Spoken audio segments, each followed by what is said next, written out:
cookie shop with a hip-hop vibe. Hey, what's up? So these cookies got a little walk to it, got a little thick to it. It's all about this 90s vibe. This place is called Cookie Plug. Tonight, a new downtown business is sparking conversation, not because it's brand new to Mass Ave, but some are calling the marketing racist. Our Logan Gay spoke with potential customers and the owner. Hey, Logan. Hey Gina, the business is called The Cookie Plug, and today was its grand opening. The theme of the business is hip-hop, but some Hoosiers say the owners took it too far. John Howe is a member of the local hip-hop community. And I think it speaks volumes when Indianapolis is united against something because it's so offensive and disrespectful. He's talking about this new business, Cookie Plug, on Mass Ave. Some Hoosiers believe the bakery is using drug references to sell cookies and associate that with hip-hop. It's not that we're picking on this particular business because they're white people passing as a hip-hop franchise. That's not it. Y'all aren't what you're representing. Yeah. And for you to act like you are and then have this type of stuff and just consider it fun and this is a vibe. Nah, this is real life goes on.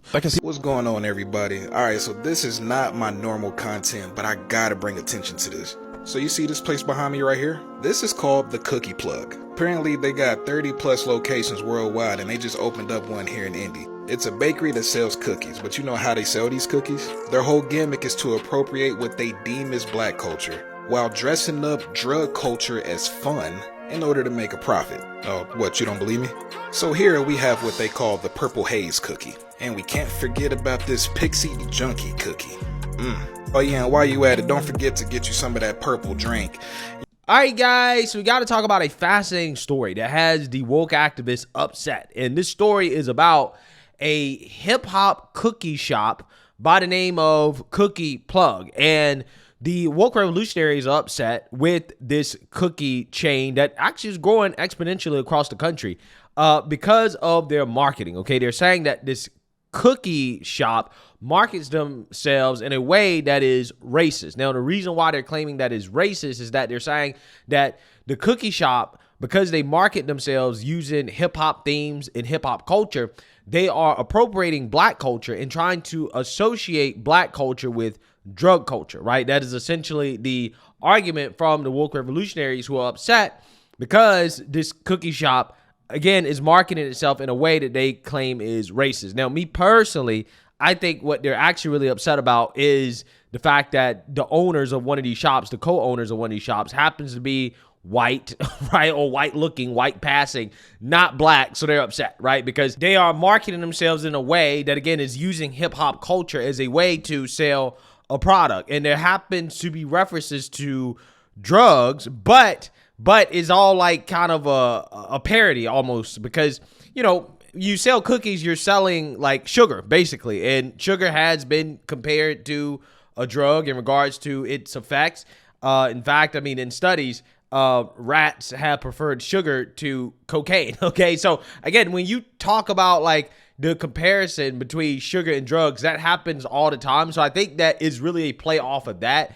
And, you know, it just so happens that when it comes to hip hop, there are a lot of references to drug use. Okay. And, you know, I think that it is a controversial marketing strategy. I'm not defending it, right? I mean, I don't even like cookies. I'm not a big sweets type of person. You're not going to see me be a customer at this place, even if they weren't marketing the way that they are marketing right now.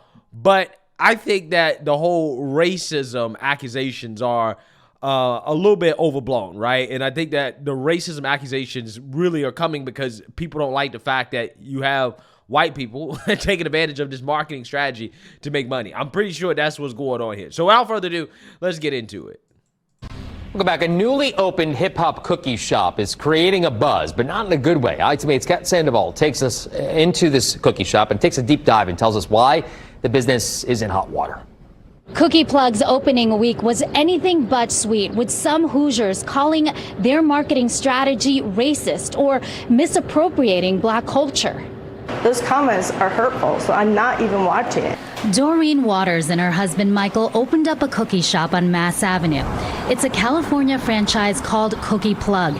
It has graffiti on the walls, hip-hop references, and phrases and slang usually associated with drugs. Me selling cookies, that's all we're doing. But the details are there, from boxes with money and references like, "Thank you for supporting your neighborhood dough dealer," cookies called Fatties, and a drink called Purple Drink. I mean, I grew up during this time, and I never have done drugs.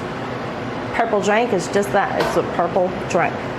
It's lemonade. But for people who grew up with hip-hop culture, Purple Drink was a reference to a deadly drug mix some rappers would drink. When the franchisee is not aware of what these what the terminology is dealing with, and to be honest, tropes that are used as gimmicks to sell people lemonade and sell children lemonade, that is absolutely a problem. Again, you know what's so hilarious about this to me? Again, I'm not necessarily condoning it, right? This is capitalism, okay? I mean, hey, they're making money off of this. I'm not saying I support it. I'm not saying it's necessarily a good thing, but I do find the outrage to be hypocritical in the sense that you really should be outraged by the fact that hip-hop culture in and of itself, especially since you're trying to connect it to black culture, you're trying to say hip-hop culture and black culture are the same thing. This is why it's racist, right? This is how you get to the racism accusations.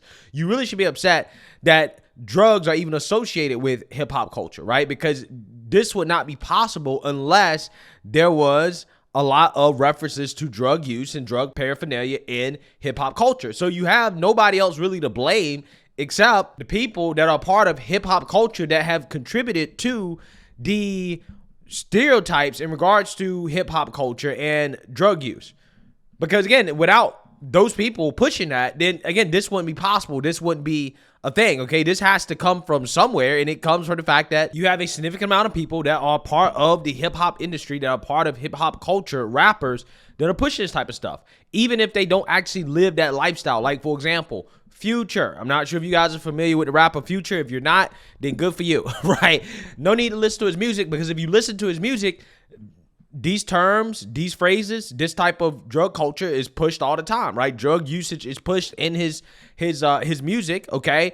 And he has admitted that he's not really even a drug user like that, right? But he's afraid to come out and really say it publicly, to be open about it, because he knows that it's going to affect his music. It's going to affect his brand, okay? Because that's how popular that type of music is.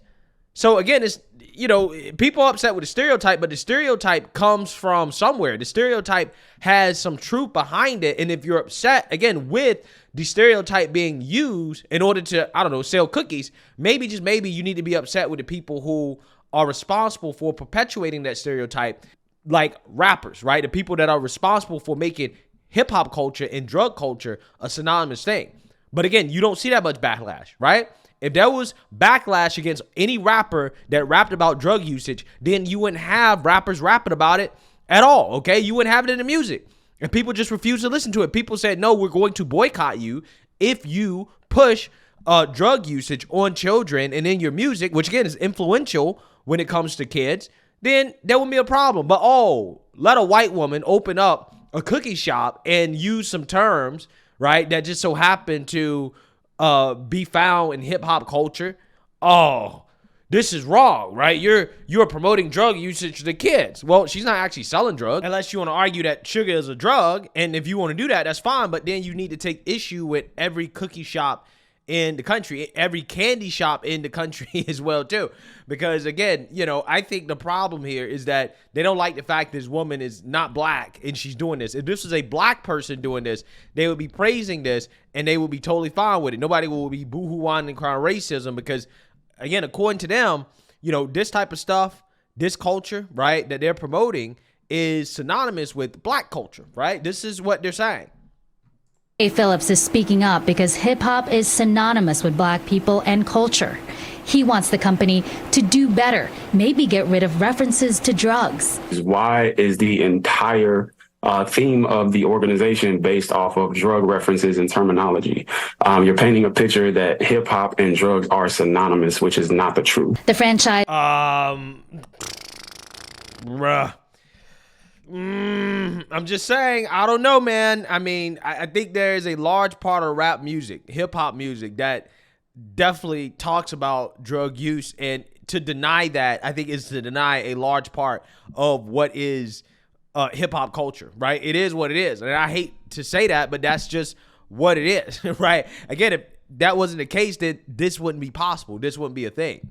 As owner Eric Martinez says, it's really about freedom of expression. Well, I think that's exactly my point, right? Like, you can be a proud American and you can love hip hop and you can love cookies and you can love graffiti, right? Like, you don't have to be in a box. He makes references to 50 Cent. And he said, America's got a thing for this gangster-ish, and they do, right? Like, that's what they like. So that's why when I started the cookie, I was like, well, let's make a cookie shop gangster. That's really all it is. Hip-hop legend LL Cool J is one of the investors in Cookie Plug and plans to open 30 shops of his own. Customers I spoke to today don't seem to have a problem. It looks good so far. I haven't tasted anything yet, so once I get there, then, you know, I'll probably be back if they're good enough, and I'll turn them on to other coworkers and other people.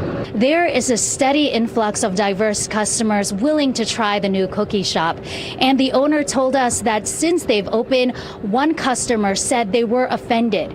I'm iTeammate's Kat Sandoval, Wish TV, wishtv.com, or follow us on Facebook for updates. Yeah, I mean, here's the thing. Again, if they're offended, what they really should be offended by is the fact that, again, this stuff is pushed in music. Like, actual drug usage is pushed in music all the time, and nobody ever says anything about it. What they actually should be offended by are the dope dealers in some of these neighborhoods that are actually selling drugs to kids. What they actually really should be offended by are other things that, in my opinion, actually really are negative, rather than to be offended by this cookie shop. Again, I'm not condoning what they're doing. I'm not even saying that it's right or it's necessarily a good thing. I just think personally that the backlash here is just hypocritical, considering how this cookie shop could only exist in the way that it does and to market itself the way that it does, because hip hop culture definitely has elements of drug use. And if you have an issue with that, then you need to address the culture in and of itself, rather than to get mad at the cookie shop for participating in capitalism. But again, they are not mad at the cookie shop for what they're doing. They're just mad at the cookie shop because it's not owned by black folks, right? Instead of asking themselves, well, maybe black people should start opening up a cookie shop like that and taking advantage of this marketing like LL Cool J. But hey, unfortunately, that's not how these people think, right? They rather boohoo, whine, and cry racism rather than to figure out how to get in on this and to, you know, make something out of this to benefit black people or to benefit the community. I would much rather see something like this in the hood, right, than actual drugs being sold in the hood or drugs being promoted to children via music. I think those are much more important things to focus on. If you're going to cry about something, then you need to cry about that. You need to be outraged by that. I think that this is not on the priority list. It shouldn't be on the priority list. But, you know, here we are, right? Here we are. So, hey, let me know what you guys think. Make sure you like, comment, and subscribe. Most importantly, share a Black conservative perspective. Peace.